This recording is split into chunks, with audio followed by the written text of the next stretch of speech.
Bom dia, turma. Bom dia, queridos alunos do oitavo ano. Que saudade de vocês. E hoje nós damos início à nossa primeira aula remota. E nesta aula nós vamos fazer uma revisão dos conteúdos que nós vimos em sala de aula. Então, nós estudamos a sexualidade e os métodos contraceptivos. E hoje nós vamos fazer uma revisão desse conteúdo para que possamos tirar as dúvidas se porventura ainda ficaram. Então, esse é um tema polêmico e ainda é um tabu na nossa sociedade, porque a sexualidade ela é informada de forma distorcida. Ela tem outros conceitos. E muitas vezes nós aprendemos, principalmente o adolescente, de forma errônea. Então nós vamos começar vendo o conceito de sexualidade para a Organização Mundial de Saúde. O que é sexualidade para a Organização Mundial de Saúde? A OMS diz que sexualidade é uma energia que nos motiva para encontrar amor, encanto, ternura, intimidade. Ela integra-se no modo como sentimos, movemos, tocamos e somos tocados. É ser-se sensual e, ao mesmo tempo, ser-se sexual. A sexualidade influencia pensamentos, sentimentos, ações, interações e, por isso, influencia também a nossa saúde física e mental. Percebam aí o conceito da Organização Mundial de Saúde, como ele é bastante abrangente. Ele envolve muitas coisas, ele envolve outros sentimentos. A sexualidade, alunos, não tem a ver apenas com sexo, como muita gente pensa. Muitas pessoas acham, quando se fala de sexualidade, acham que está falando de sexo, e não. Mas a sexualidade é também os sentimentos, os afetos que envolve explorar e descobrir a nossa sexualidade. Pode ser confuso, excitante, difícil e maravilhoso, tudo ao mesmo tempo. Então, esse é o conceito de sexualidade. Então, agora nós vamos passar a conceituar, caracterizar os métodos contraceptivos, assim como também as suas vantagens e desvantagens. O que são métodos contraceptivos e para que servem?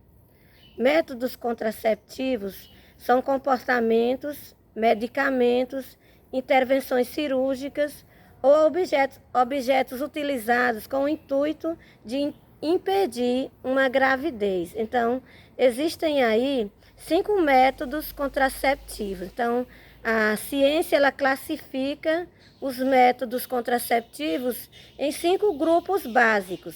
Quais são eles? Os comportamentais, os hormonais, as barreiras, os intrauterinos e os métodos definitivos. Então, nós vamos ver como é que se dá o processo em cada um desses métodos. Os métodos comportamentais, como o próprio nome já diz, eles são naturais e eles se baseiam na mudança no comportamento sexual desse indivíduo. Como, por exemplo, nós temos aí um exemplo, a abstenção sexual no período fértil. Quando nós estudamos o capítulo anterior desse livro de vocês, o Telares, nós estudamos o período fértil. E eu vou dar uma ênfase também nesse período fértil, porque eu percebi que alguns alunos, poucos, não compreenderam. Então, o que é um período fértil? Qual é o dia em que uma mulher, podemos dizer que uma mulher está fértil? Uma mulher está fértil, ela vai contar do primeiro dia em que ela menstruou. Vamos imaginar que uma mulher menstruou dia 1º de maio. Então, no 14º dia de maio, ou seja, 14 dias, contando a partir do 1º, ela está ovulando. É o período de ovulação. é o período em que o organismo se prepara para engravidar. O óvulo, nesse período, sai do ovário. Na verdade, nós chamamos de óvulo, mas o nome mesmo correto é um ovócito, porque ele só é óvulo quando ele chega na tuba uterina, que ele é isso, quando chega na tuba uterina. Então, esse ovócito, nesse 14º dia, na mulher que tem um ciclo menstrual regular, ele sai do ovário e vai para a tuba uterina. Na tuba uterina é o local onde ocorre a fecundação, o encontro do espermatozoide com o óvulo. Então, se a mulher tiver relação nesses dias, é o período mais propício para engravidar. Como o óvulo, ele passa 24 horas aguardando o espermatozoide, a ciência nos orienta a contarmos 3 dias que antecede a ovulação. No caso aí é o 14º dia, vamos contar 13, 12 e 11. E 3 dias pós-ovulação. No caso, 15, 16 e 17. Então, contando esses 7 dias, esse é o período em que a mulher está fértil. Então, casais que querem usar esse método comportamental, que não querem usar outro método, e esse é o método aconselhado pelas igrejas, muitas igrejas aconselham esse método, e uma mulher que tem o ciclo menstrual regular, há possibilidade de dar certo, mas nós vamos enfatizar aqui que um adolescente, em primeiro lugar, um adolescente ele não é para ter relação sexual, ele é para conhecer, ele é para saber um pouco ou tudo sobre a sexualidade. Sim, ele tem que saber, tem que conhecer. Conhecer para quê? Justamente para saber das consequências que que a relação sexual pode trazer para a sua vida. Os problemas de uma gravidez, os problemas de adquirir uma IST, os problemas psicológicos do momento e para o futuro, para o resto da sua vida. Então, é por isso que a educação, ela propõe que, hoje, mais do que nunca, que os nossos jovens, eles tenham esse conhecimento, que eles tenham esse olhar, esse contato de forma correta sobre a sexualidade. Para quê? Para se prevenir, claro, para conhecer, para saber dos prejuízos que uma relação sexual não planejada, na adolescência, de forma errônea, pode causar para o resto da sua vida. Então, está aí esse método de abstenção sexual no período sexual.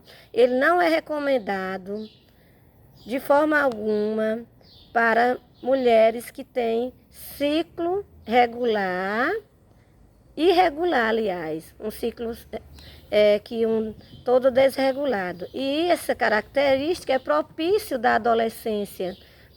Um adolescente, na grande maioria das vezes, a menina tem o seu ciclo regular, seu ciclo menstrual irregular. Outro método comportamental é a relação em que o esperma não é colocado no interior da vagina. Ele é chamado de coito interrompido. O coito interrompido é retirar o pênis da vagina antes da ejaculação. Esse método também ele é falho, porque mesmo antes da cópula, antes mesmo da relação, se tirar o pênis, corre o risco de ter ficado uma pequena quantidade de esperma no interior da vagina, e esse esperma conter espermatozoides e alcançar um óvulo se a mulher estiver no período fértil. Então, ele é falho também. Então, é isso, os métodos comportamentais. E vamos falar dos métodos hormonais. Os métodos hormonais, o próprio nome já está dizendo também, ele contém hormônios que atuam evitando a ovulação. Como exemplo dos métodos hormonais, nós temos os contraceptivos orais combinados e os contraceptivos orais constituídos apenas de progesteronas. Quem são eles? As famosas pílulas, que nós chamamos de comprimidos. Então, as pílulas orais, elas são métodos hormonais, constituídos de hormônios sintéticos, ou seja, hormônios fabricados na indústria, que são constituídos desses hormônios que o nosso próprio organismo produz, sendo eles sintéticos, né? Então, as pílulas, elas são tomadas no primeiro dia da menstruação e dura 21, a cartelinha tem 21 comprimidos. No dia que a mulher para de tomar esses anticoncepcionais, esses comprimidos, aí a menstruação, a mulher menstrua. Então, logo no primeiro dia da menstruação, ela deve tomar novamente esse anticoncepcional. Lembrando que ele é um método eficaz para evitar a gravidez. Mas quais são as desvantagens desse método? Esse método, ele causa também transtornos, problemas no nosso organismo. Muitos deles causam problemas no momento ou depois. Outra desvantagem também dos métodos hormonais, que eles não evitam as ISTs. Antes eram chamadas de DSTs, doenças sexualmente transmissíveis, e hoje ela recebe uma nova nomenclatura. Hoje a ciência dá o nome de ISTs. Então, são infecções sexualmente transmissíveis. Existem também os métodos hormonais injetáveis, né, que nós chamamos popularmente de vacina, que tem a duração, alguns que têm a duração de 1 mês, outros têm a duração de 3 meses, enfim. Então, nós vamos ver agora os métodos de barreira. Como o próprio nome já está dizendo, barreira é algo que barra, não é? Então, os métodos de barreira, eles impedem fisicamente que o espermatozoide encontre com o óvulo. Quais são os métodos de barreira mais conhecidos? O que nós mais conhecemos é a camisinha, que foi até mostrado na sala de aula, né? Nós observamos a camisinha na sala de aula, a camisinha masculina e a camisinha feminina. Então, esses métodos aí, tanto a camisinha masculina como a feminina, elas impedem o encontro do espermatozoide com o óvulo. Qual é a vantagem da camisinha?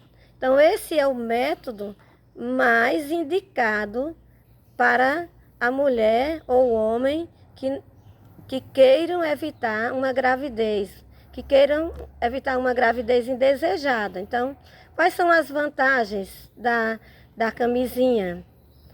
Primeiro, ela não precisa consulta médica, como os métodos hormonais. Ele necessita, antes da pessoa tomar, é necessário que a mulher, que a menina, consulte um médico especialista, que é o ginecologista.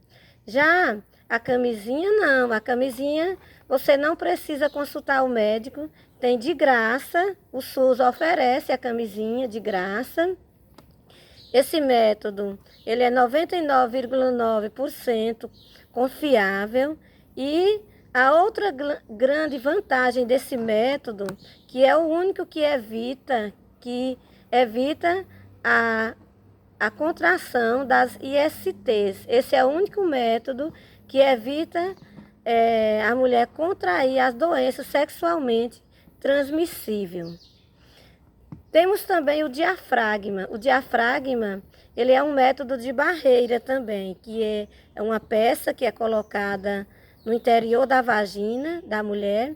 Então, esse é um método que ele evita a gravidez, mas ele também tem suas desvantagens, causa desconforto, causa problemas no organismo da mulher e o médico deve também, o médico ginecologista deve também estar acompanhando todo o processo de uso desse dispositivo.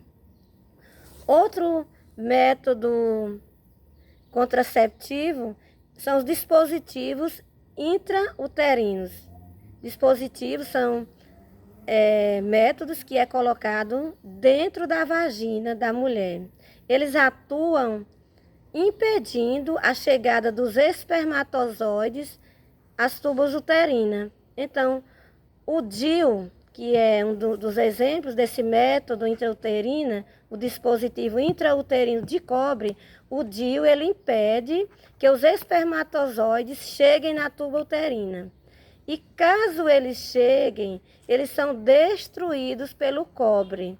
Então, essa é a vantagem do DIU. E existem também os métodos definitivos, o último método. Já falamos de 4. Quais são os métodos definitivos? É a laqueadura tubária e a vasectomia. Esses métodos são aqueles que são feitos processos cirúrgicos, que eles promovem a esterilidade e que pode ser feita também no homem e na mulher. No caso, a mulher faz a laqueadura, que é uma cirurgia na tuba uterina, local onde ocorre a fecundação, e o homem é feito, é mais recente, a vasectomia, que é um corte, uma cirurgia lá no canal deferente, que é o local onde o espermatozoide passa para o canal da ejaculação, no caso da uretra. Os espermatozoides passam pelo canal deferente. Então, esse local, o canal deferente, é o local onde é feito a cirurgia. Então, aqui nós encerramos a nossa aula, a nossa revisão sobre os métodos contraceptivos. Então, ficamos aqui aguardando os questionamentos, as dúvidas, e um beijo e aguardamos.